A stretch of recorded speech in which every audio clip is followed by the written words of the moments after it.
जादुई घड़ी और छोटा वीर। एक छोटे से गांव में वीर नाम का एक समझदार लड़का रहता था। उसे हमेशा नई नई चीजें खोजने का शौक था। एक दिन उसे अपने दादाजी के पुराने कमरे में एक अजीब सी चमकती हुई घड़ी मिली। जैसे ही उसने घड़ी को हाथ में लिया, अचानक घड़ी बोल उठी, मैं जादुई घड़ी हूँ, मैं तुम्हें समय में आगे पीछे ले जा सकती हूँ। वीर हैरान रह गया, लेकिन खुश भी हुआ। पहला सफर भविष्य में।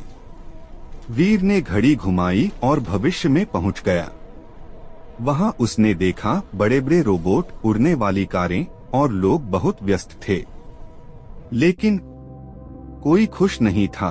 वीर ने सोचा, इतनी तरक्की के बाद भी लोग खुश क्यों नहीं हैं? दूसरा सफर अतीत में। अब वीर ने घड़ी घुमाई और अतीत में पहुंच गया। वहां उसने देखा लोग साधारण जीवन जी रहे थे, कम चीजें थीं, लेकिन सभी के चेहरे पर मुस्कान थी। वीर को मिला सबक। वीर समझ गया, खुशी चीजों में नहीं बल्कि अपनों के साथ समय बिताने में होती है। वापसी। वीर वापस अपने घर आया और घड़ी को संभाल कर रख दिया। अब वह हर दिन अपने परिवार और दोस्तों के साथ समय बिताने लगा। सीख। समय सबसे कीमती चीज है, इसे सही लोगों के साथ बिताओ। जादुई घड़ी और छोटा वीर। एक छोटे से गांव में वीर नाम का एक समझदार लड़का रहता था।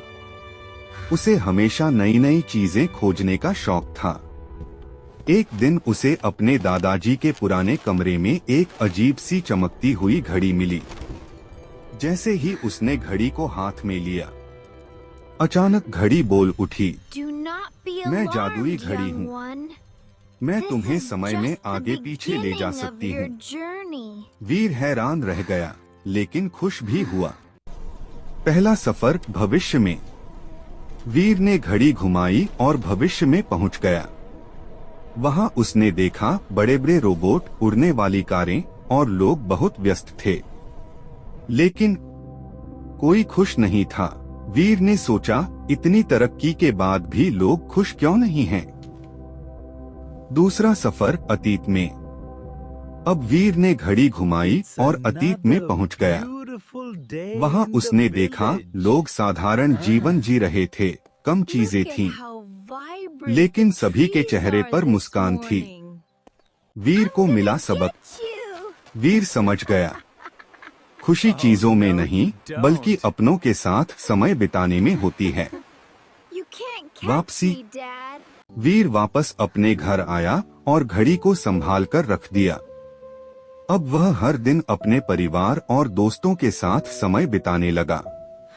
सीख। समय सबसे कीमती चीज है, इसे सही लोगों के साथ बिताओ।